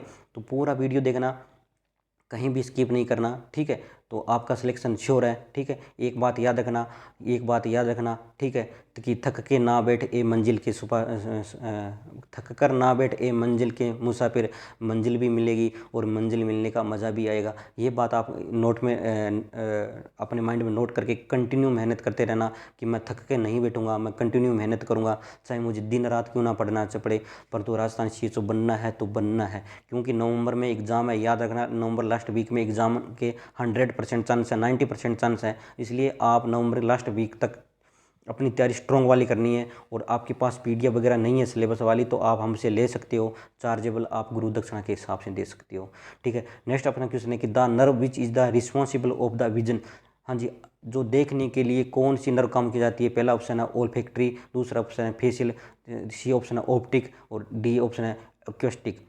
तो ये क्वेश्चन मैंने पहले ही बता दिया एक्सप्लेन के द्वारा, और ये क्वेश्चन आपका सही भी है, मुझे अच्छी बात है। और इसका राइट आंसर आपने भी बताया कि ऑप्टिक नर्व क्या होती है, काम आती है किसमें? विजन में, यानी देखने के द्वारा।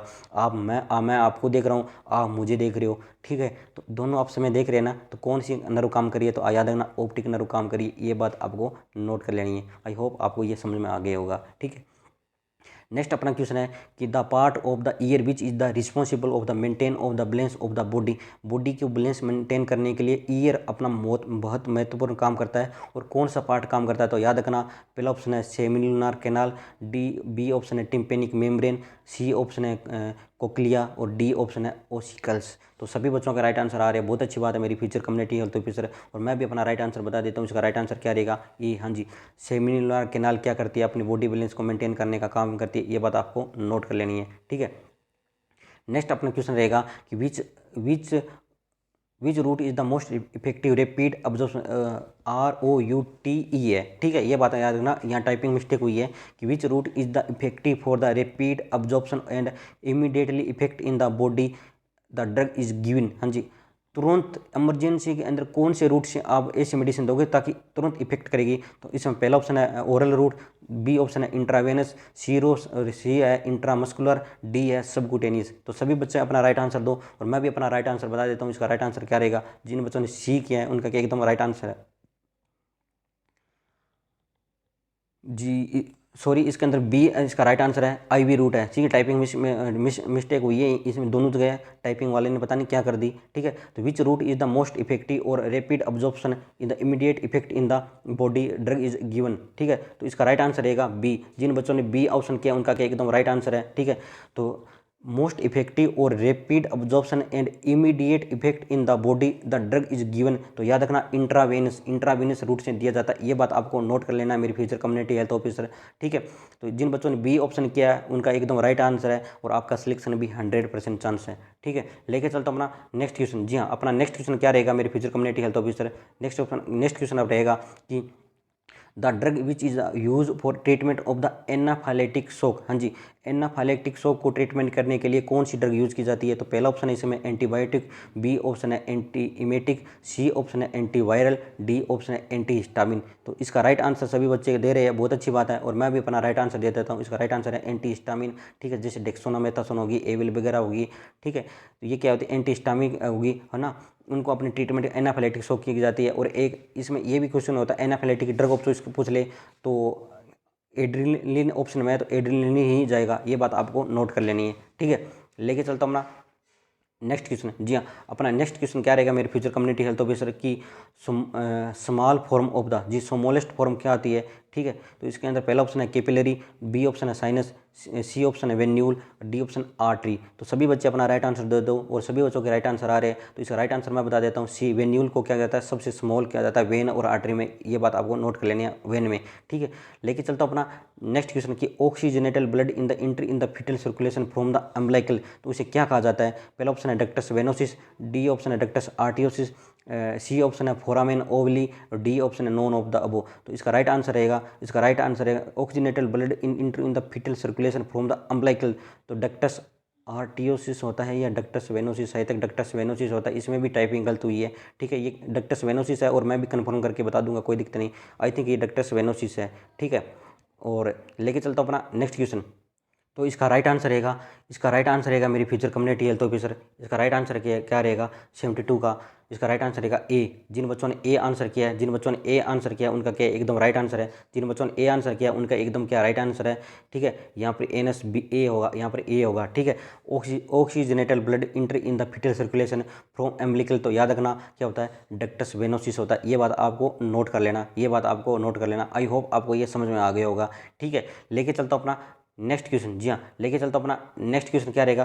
व्हाट इज द ट्राइमेस्टर, हाँ जी, what is the trimester wise gain weight gain in the pregnancy, ठीक है। तो याद रखना प्रेगनेंसी में किस तरह से वेट गेन होता है, तो याद रखना सी ऑप्शन इसके अंदर राइट आंसर है, क्योंकि फर्स्ट ट्राइमेस्टर में 1 kg बढ़ता है, सेकंड ट्राइमेस्टर में 5 kg और थर्ड ट्राइमेस्टर में 5 kg। तो टोटल वेट गेन और प्रेगनेंसी पूछ ले तो आपको याद रखना 11 kg, और रेंज में पूछ ले तो 10 से 11, 12, 13 के बीच में हो सकता है, पर एग्जैक्ट आंसर 11 kg से रखो, 11 kg से कम नहीं करना, ये बात आपको नोट कर लेना। ठीक है, आई होप ये क्वेश्चन आपको समझ में आ गया होगा।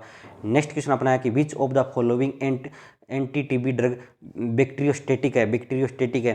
तो पहला ऑप्शन है रिफाम्सिन, बी ऑप्शन है इथाम्बुटोल, सी ऑप्शन है INH और सी ऑप्शन है नॉन ऑफ द अबो। तो मैं भी इसका राइट आंसर बता देता हूँ, इसका राइट आंसर है बी इथाम्बुटोल। क्या है इसका राइट आंसर है, क्या है, बैक्टीरियोस्टेटिक ड्रग है, ये बात आपको नोट कर लेना। ठीक है, लेके चलता अपना नेक्स्ट क्वेश्चन कि barrel shape of chest in the seen in, जो मैंने कल ही वीडियो बताया उसके अंदर क्वेश्चन आया गया कि बैरल शेप चेस्ट किस में देखने को मिलती है, टीबी में, निमोनिया में, एम्फाइसीमा में या स्मोकिंग में। तो याद रखना एम्फाइसीमा यानी सी ऑप्शन है। तो सी फॉर एम्फाइसीमा, सी फॉर क्या, एस फॉर क्या था, सीमा और सीमा फॉर क्या होता है, बैरल शेप चेस्ट है। सीमा नाम की लड़की तो को अपन बुरा नहीं माना, एम्फाइसीमा। ठीक है, तो ये एक ट्रिक है याद रखने की, एम्फाइसीमा, सीमा में क्या होती है, बैरल शेप चेस्ट होती है, ये बात आपको नोट कर लेनी है। ठीक है, तो कोई भी अपन ईगो नहीं मानेगा, ये एक बच्चों को याद रखने की एक ट्रिक है। तो सीमा में क्या होती है, बैरल शेप चेस्ट देखने को मिलती है, ये बात आपको नोट कर लेना, यानी कि एम्फाइसीमा। ठीक है,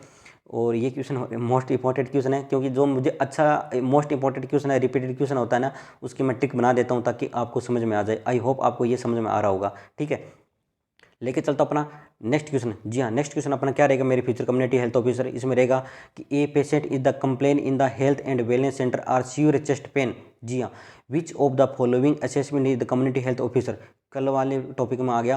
तो पहला क्वेश्चन है टाइम लैप्स असेसमेंट, दूसरा है कॉम्प्रीहेंसिव असेसमेंट, सी ऑप्शन है focus assessment, D option none of the above. यानी इसमें कंप्लेन क्या कह रहा है, पेशेंट कह रहा है मुझे सीवियर चेस्ट पेन हो रहा है, तो डायरेक्ट अपना ध्यान कहाँ जाना चाहिए, सीवियर चेस्ट पेन पे जाना चाहिए। तो ये कौन सा असेसमेंट होगा मेरे फ्यूचर कम्युनिटी हेल्थ ऑफिसर का, तो याद रखना ये रहेगा फोक्स असेसमेंट। जिन बच्चों ने सी आंसर किया उनका एकदम राइट आंसर है, क्योंकि अपने एक पूरे पर्टिकुलर एक डिजीज को ही देख रहे हैं, एक पर्टिकुलर एक डिजीज को देख रहे हैं, और वो डिजीज क्या है, उसका चेस्ट पेन हो रहा है। ठीक है, तो याद रखना इसका राइट आंसर क्या रहेगा, इसका राइट आंसर रहेगा सी यानी फोक्स असेसमेंट, ये बात आपको नोट कर लेनी है। ठीक है, नेक्स्ट अपना क्वेश्चन है कि which position are use of the vaginal examination. जी हाँ, गायनोकोलॉजिस्ट डॉक्टर साहब वेजाइना को एग्जामिनेशन करते हैं फीमेल में, तो कौन सी पोजीशन देंगे। पहली है semi Fowler position, B option prone position है, D option knee chest position है, और डी है लिथोटोमी पोजीशन। तो याद रखना वेजाइना के एग्जामिनेशन के लिए कौन सी पोजीशन दी जाती है, तो आपको याद रखना मेरी फ्यूचर कम्युनिटी हेल्थ ऑफिसर है, इसका राइट आंसर रहेगा डी। जिन बच्चों ने डी ऑप्शन किया उनका एकदम राइट आंसर है कि वेजाइना के एग्जामिनेशन के लिए कौन सी पोजीशन दी जाती है, तो आपको याद रखना लिथोटोमी पोजीशन। ठीक है, ये बात आप भूलना नहीं, ये क्वेश्चन भी रिपीटेड क्वेश्चन है। ठीक है, नेक्स्ट अपना क्वेश्चन है कि international women's day is celebrate by the. हाँ जी, इंटरनेशनल वुमेन डे कब सेलिब्रेट किया जाता है, 14 फरवरी को नहीं किया जाता, 14 फरवरी को कुछ और ही किया जाता है, जो हमारे साथियों को पता होगी। ठीक है, नेक्स्ट है कि 8 मार्च, और सी क्या है 18 मार्च, और लास्ट क्या डी 5 अगस्त। तो याद रखना इंटरनेशनल वुमेन्स डे कब मनाया जाता है, तो याद रखना बी 8 मार्च को क्या मनाया जाता है, इंटरनेशनल वुमेन्स डे मनाया जाता है, और 14 फरवरी को क्या मनाया जाता है, कमेंट बॉक्स में जरूर लिखना नीचे डिस्क्रिप्शन बॉक्स में, ताकि क्या पता आपका डे भी पूछ ले, आपका डे भी क्या पता पूछ ले।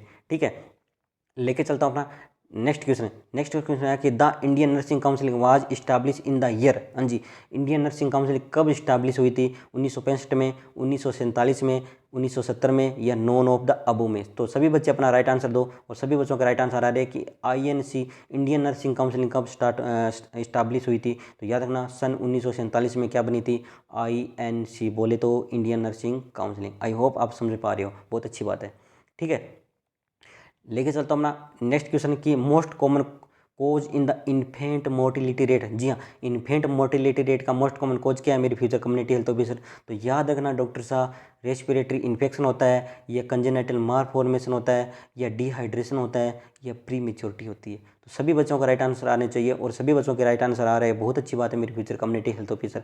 तो most common cause of infant mortality rate, तो इसका राइट आंसर रहेगा प्री मेच्योरिटी। जी हाँ, प्री मेच्योरिटी क्या होती है, इन्फेंट मोर्टिलिटी रेट यानी IMR का कोज है इंडिया में क्यों है, तो आपको याद रखना प्री मेच्योर बेबी होगा तो वेट भी कम होगा, वेट भी कम होगा तो उसके लंग्स भी नहीं बनेंगे, यानी डिलीवरी लंग्स भी नहीं बनेंगे तो इसमें सर्फेक्टेंट नहीं बनेगा, बच्चे में RDS होगा और बच्चे में किडनी वगैरह सभी इमेच्योर होगी तो वो क्या होगी, इन्फेंट मोर्टिलिटी रेट यानी डेथ का कारण बन सकती है ना। तो याद रखना प्री मेच्योर डिलीवरी नहीं करवानी, प्री मेच्योर कुछ भी हो, प्री मेच्योर तक कुछ भी नहीं लेना, जो टर्म हो वही चीज़ अच्छी रहती है। तो प्री मेच्योर डिलीवरी भी अच्छी नहीं रहती।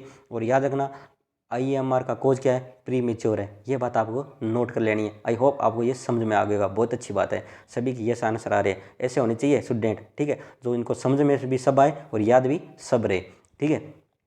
नेक्स्ट अपना क्वेश्चन है कि राजस्थान में नवाबों की नगरी किसे विख्यात है। हाँ जी, नवाब, नवाब कौन होते हैं, जो पुराने राजा महाराजा होते हैं वो अच्छे लोग होते हैं नवाब, ठीक है, एक प्रथा सी टाइप होती है। तो नवाब कौन होते हैं, तो कहाँ पर होते हैं नवाब, तो याद रखना भरतपुर में, जैसलमेर में, जयपुर में या टोंक में। तो ये क्वेश्चन मैंने पहले भी बता दिया। तो नवाब को याद रखना टोंक में नवाब पाए जाते हैं। और जो टोंक से है वो एक बार ज़रूर अपना नाम लिखिए कि कौन कौन सी टोंक से हैं, तो हमें भी पता चले। बहुत अच्छी बात है, सभी टोंक से हैं, बहुत अच्छी बात है, क्या बात है नवाब साहब, ठीक है। लेके चलता हूँ अपना नेक्स्ट क्वेश्चन कि राष्ट्रीय उद्यान घोषित होने वाला राज्य का प्रथम क्षेत्र कौन सा है। जी हाँ, मेरी future community health officer GK का क्वेश्चन आ गया। तो पहला ऑप्शन है कि रणथंभौर सवाई माधोपुर में, ये सिरिक्स का अलवर में, या केवलादेव भरतपुर में। तो याद रखना इसका राइट आंसर है रणथंभौर सवाई माधोपुर में। और कौन कौन से सवाई माधोपुर से, हमें कमेंट बॉक्स में नीचे जो डिस्क्रिप्शन बॉक्स में कमेंट है ना, उसमें कमेंट जरूर करना कि मेरा प्लानिंग है रणथंभौर सवाई माधोपुर आने की। अगर कोई भी मेरा ऐसा साथी है वहाँ है तो मुझे अपना नाम नंबर ज़रूर शेयर कीजिए नीचे कमेंट बॉक्स में, लाइव चैट में नहीं, कमेंट बॉक्स में, क्या पता आपसे कांटेक्ट करूँ और आपके साथ घूमने का भी मौका मिल जाए मेरे को। बहुत अच्छी बात है, ज़रूर लिखना कि रणथंभौर सवाई माधोपुर से कौन है, ठीक है, क्योंकि मुझे नहीं पता, मैं इस साइड में नहीं गया हूँ, ठीक है, भरतपुर की साइड में और ये सवाई माधोपुर कोटा की साइड में, इस साइड में नहीं गया हूँ मैं, ठीक है, उदयपुर की साइड में, ठीक है। तो याद रखना कौन है इधर सवाई माधोपुर से, अपना कमेंट लिखना, क्या बता आपके साथ घूमने का हमें भी मौका मिल जाए, ठीक है। नेक्स्ट अपना क्वेश्चन है कि पन्नाधाय ने अपने पुत्र का बलिदान किस की जान से बचाई थी। जी हाँ, पन्नाधाय ने अपने पुत्र का बलिदान देकर किसकी जान बचाई थी। पहला ऑप्शन है उदय सिंह, बी ऑप्शन है राणा प्रताप, सी ऑप्शन है अमर सिंह। तो याद रखना इसका राइट आंसर है ए यानी उदय सिंह, इसका क्या राइट आंसर है, पन्नाधाय ने अपने पुत्र का बलिदान देकर जान बचाई थी। नेक्स्ट अपना क्वेश्चन है कि राजपूतों ने किस वंश ने जयपुर रियासत पर अपना शासन किया था। सिसोदिया, हाड़ा, राठौड़, ये कछवाहा। तो सभी बच्चों का राइट आंसर आ रहे हैं और इसका राइट आंसर मैं बता देता हूँ कि राजपूतों ने किस वंश में जयपुर रियासत में शासन किया था। तो इसका राइट आंसर है कछुआ, ठीक है। लेके चलता हूँ अपना नेक्स्ट क्वेश्चन कि राजस्थान में उच्च न्यायालय की स्थापना कहाँ की गई थी। जयपुर, जोधपुर, झालावाड़ या टोंक। तो इसका राइट आंसर है कि राजस्थान में उच्च न्यायालय की स्थापना कहाँ की गई थी। तो याद रखना मेरी future community health officer Jodhpur में की गई थी। इसकी स्थापना कौन सी, राजस्थान के उच्च न्यायालय की स्थापना, ये बात आपको नोट कर लेनी है, ठीक है। नेक्स्ट अपन क्वेश्चन है कि राजस्थान का राज्य गीत कौन सा है। राजस्थान का राज्य गीत कौन सा है। पहला है सारे जहां से अच्छा, दूसरा ऑप्शन है वंदे मातरम, तीसरा ऑप्शन है केसरिया बालम पधारो हमारे देश, और डी ऑप्शन है इनमें से कोई नहीं। तो सभी बच्चों के राइट आंसर आने चाहिए और सभी बच्चों के राइट आंसर आ रहे हैं। तो इसका राइट आंसर है सी, इसका राइट आंसर है सी, केसरिया बालम पधारो हमारे देश, ये इसका क्या है, एकदम राइट आंसर है। बहुत अच्छी बात है मेरी future community health officer. Next अपना क्वेश्चन है कि कृष्ण भगत मीराबाई का मंदिर राजस्थान में कहाँ पर है। तो झालावाड़ में, मेड़ता में, जोधपुर में, पुष्कर में। तो कृष्ण भगत मीराबाई का मंदिर राजस्थान में कहाँ है। तो इसका राइट आंसर है बी यानी कि मेड़ता। इसमें राइट आंसर क्या है, बी मेड़ता, ये बात आपको नोट कर लेना है। नेक्स्ट क्वेश्चन है कि राजस्थान का सर्वाधिक गर्म जिला कौन सा है। चूरू, हनुमानगढ़, उदयपुर, चूरू, हनुमानगढ़, अलवर और जयपुर, ठीक है। मैं जोर जोर से ऐसे बोल रहा हूँ जैसे बस के अंदर कोई नाम बोलते हैं कि ये बस इधर जा रही है, ठीक है, बस है ना। तो राजस्थान का सर्वाधिक गर्म जिला कौन सा है। तो याद रखना चूरू, चूरू क्या राजस्थान का सबसे सर्वाधिक गर्म जिला, ये बात आपको नोट कर लेना। और लेके चलता हूँ अपना नेक्स्ट क्वेश्चन। नेक्स्ट क्वेश्चन रहेगा सूचना के अधिकार को अपनाने वाला देश का प्रथम राज्य कौन सा है। बिहार है, बिहार में पता सब कुछ लेट होता है, बिहार तो नहीं हो सकता। दूसरा ऑप्शन है महाराष्ट्र, और सी ऑप्शन है मध्य प्रदेश, और डी ऑप्शन है राजस्थान। तो इसका सूचना को अधिकार पाने वाला राजस्थान पहला राज्य है। बहुत अच्छी बात है, मुझे भी खुशी है कि मेरा राजस्थान इतना महान है, बहुत अच्छी बात है राजस्थान के बारे में। तो इसका राइट आंसर रहेगा सूचना के अधिकार को पाने वाला राजस्थान पहला राज्य है भारत का। बहुत अच्छी बात है। जय हिंद, जय भारत, जय राजस्थान, ठीक है। लेके चलता हूँ नेक्स्ट क्वेश्चन कि राजस्थान की सबसे बड़ी मीठे झील की झील कहाँ है। राजस्थान की सबसे बड़ी बड़ी मीठे जल की झील कहाँ है, ये क्वेश्चन है। तो इसमें पहला क्वेश्चन है राजसमंद, दूसरा है अन्ना सागर, तीसरा ऑप्शन है जयसमंद, और इनमें से कोई नहीं। तो इसका राइट आंसर है सी यानी जयसमंद।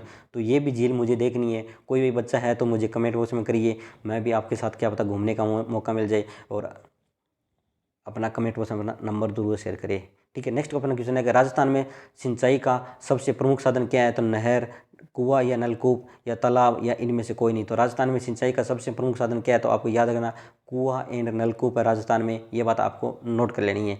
ठीक है, नेक्स्ट अपना क्वेश्चन है कि भारत का स्वास्थ्य मंत्री कौन है? सभी को पता है कौन है, क्योंकि ये क्वेश्चन बना हुआ है एमपीसीएचओ में, राजस्थान सीएचओ में भी बन सकता है कि डॉक्टर हर्षवर्धन सिंह, अमित शाह, अशोक गहलोत या इनमें से कोई नहीं। तो सभी बच्चे को राइट आंसर आना चाहिए कि भारत का स्वास्थ्य मंत्री कौन है। तो सब भारत का स्वास्थ्य मंत्री है डॉक्टर हर्षवर्धन सिंह। छोटे से हैं वो क्या है? भारत के स्वास्थ्य मंत्री है, परंतु दिमाग है और बन गए डॉक्टर क्या स्वास्थ्य मंत्री, अच्छी बात है। ठीक है, लेके चलता अपना नेक्स्ट क्वेश्चन की भारत में राफेल विमान कहाँ पर उतरा था? जयपुर में, दिल्ली में, चेन्नई में या फिर अम्बाला में? तो सभी बच्चों के राइट आंसर आने चाहिए। जो राफेल विमान थे भारत में, ठीक है, वो कहाँ पर उतरा था? याद रखना अम्बाला कैंट में उतरा था, अम्बाला में उतरा था, ये बात याद रखना। नॉर्थ से 2020 में ये क्वेश्चन आया था फर्स्ट शिफ्ट में, ये बात आपको नोट कर लेनी है। ठीक है, नेक्स्ट अपना क्वेश्चन है कि नेपाल की राजधानी कौन सी है? जी हाँ, मेरे फ्यूचर कम्युनिटी हेल्थ ऑफिसर आपसे पूछा गया है कि नेपाल की राजधानी कौन सी है? शिलोंग है, सिलीगुड़ी है, काठमांडू है या इनमें से कोई नहीं। तो नेपाल की राजधानी कौन सी है? तो आपको याद रखना सी काठमांडू क्या है नेपाल की राजधानी, ये बात आपको नोट कर लेना।